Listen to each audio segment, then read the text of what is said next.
The Trailblazer's choices are fixed.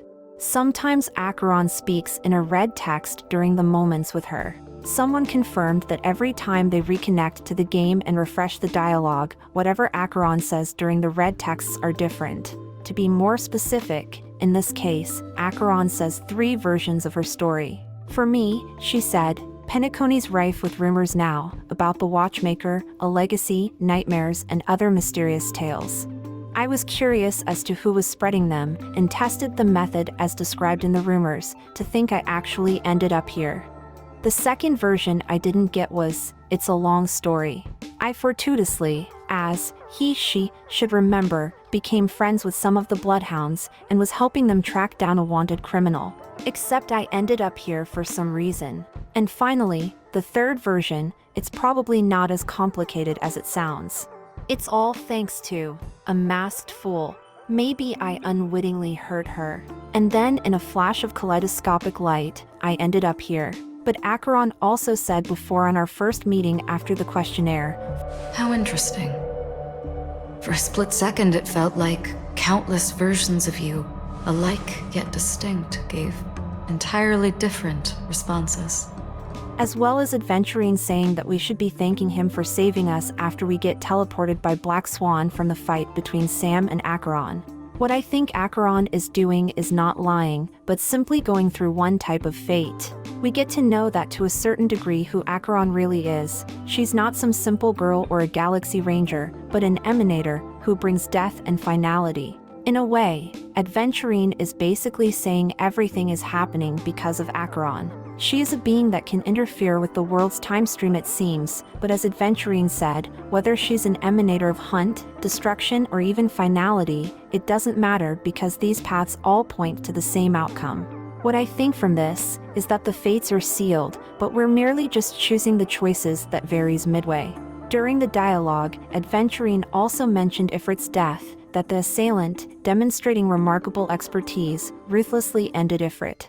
Thereafter, a mysterious galaxy ranger arrived on Penacony, checking into the hotel with only a music box. And the music box as we know it, is the object that are only given to those that were invited, and Acheron had it in her possessions. Following this line of logic, we can assume that Acheron was the one that had slain Ifrit, and since Galaxy Rangers are a rare sight with very little communications amongst them, tracking Acheron's identity and refuting her status of a Galaxy Ranger will take some time.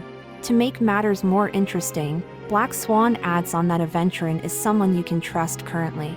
So right now, Adventurine is suspicious of Acheron and notes that she's hiding something, but that something might be just everything. This leads to Adventurine thinking that everything about Acheron currently is all false. And he and Black Swan, a memo keeper of the Garden of Recollection no less, are confirming the disbandment of the Annihilation Gang.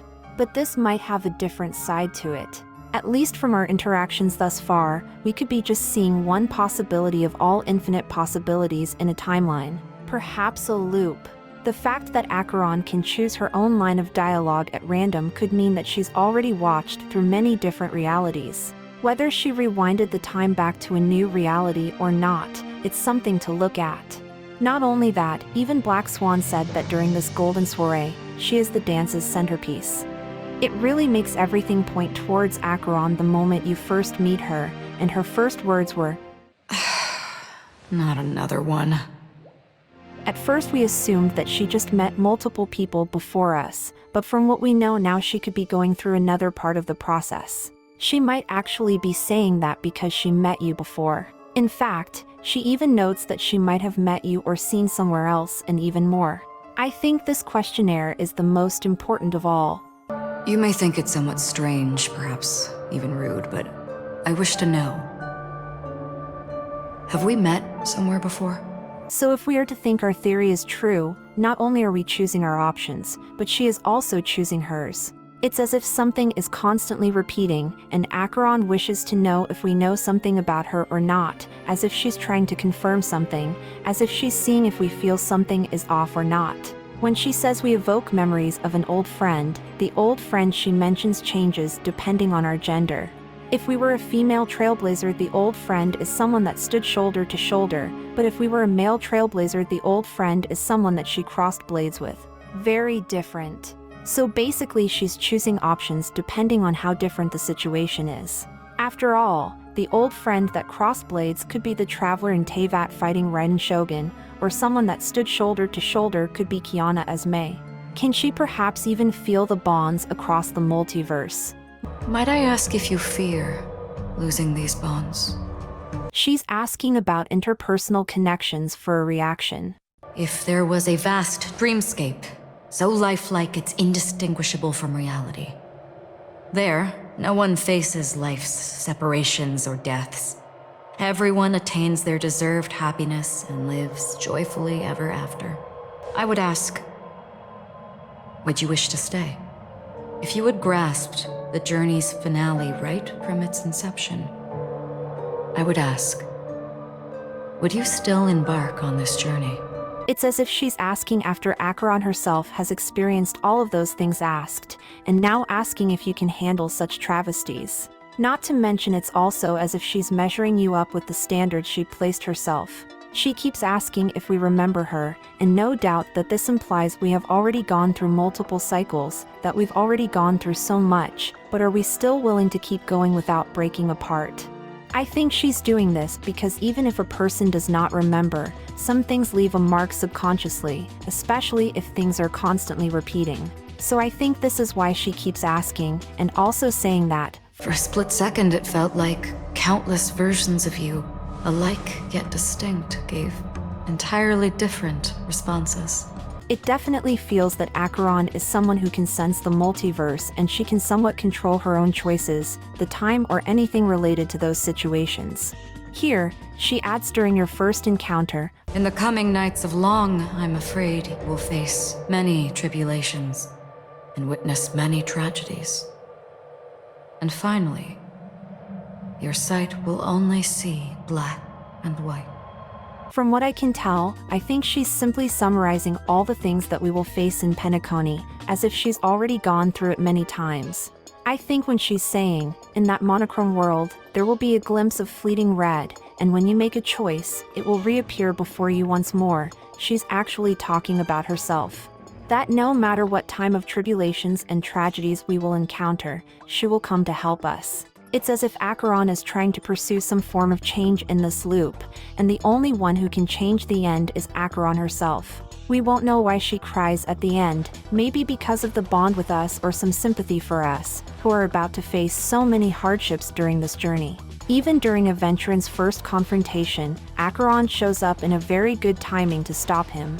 Aventurin was about to do something to us, but Acheron shows up out of nowhere. It feels as if she's interfering in the events of the story to eliminate any variables to the timeline. She claims that this is her room, but it's not even hers to begin with. I was just teasing. Please forgive me. This is indeed your room. I saw that man snooping about while I was in the hallway. Didn't seem like he was searching for his own room, so it made me wary. The fact that she said this implies that Aventurine was going to do something heinous, but also something she chose for this cycle, like our own dialogue options. There are many selections within the dialogue, and Acheron is doing the same thing as us, choosing an option. And these options are kept because they are needed to interfere with such variable situations. If Aventurine did something to us, then the rest of the events will never be unfolded, so she's getting in there to keep the clock going. Here again, she keeps asking if we have met. When we answer in our dreams, she's colluding with that answer to keep the talk going. And when it comes to Firefly's unfortunate demise, it creates a very crucial moment. After the attack, she says that she had no choice, but not in a red dialogue. So this is a dialogue that's not chosen, but rather said universally. So from that dialogue, Firefly dying was something that needs to happen in the storyline. Do not let pain dictate your thoughts. Compose yourself and you will walk the right path. At this point, Acheron knows that every event in Penacony is revolving around us, so she's walking alongside us and only interfering if there's a variable that can impede the chosen story progression. The story so far is going as intended, and Acheron just need to keep the variables away from stopping it. So yes, Firefly dying was fated to happen no matter what, whether you like it or not. And yes, Acheron is hiding everything from us, including her own identity and intentions. No matter what alignment, we should consider Acheron, but as of now, no one knows more than her in this whole sequence of events, so much so that even Black Swan is very curious about her memories. As for where Acheron is related, the further speculation we can go is that she could be related to Terminus, the Aeon of Finality. The Aeon that moves backward in time and presides over the path of finality. The apparition travels across the universe while murmuring a prophecy that is destined to be fulfilled. Murmuring a prophecy that is destined to be fulfilled is very much similar to what Acheron has been doing so far. So I think if Acheron is an emanator, her being the emanator of finality fits the bill more than anything, just like the Creed Exequi and Omen Vanguards who follow this path. Thank you all so much for watching. What do you all think of these theories? Let us all know your thoughts in the comments below. Remember to drop a like and hit that subscribe button if you haven't already, and I'll see you all next time.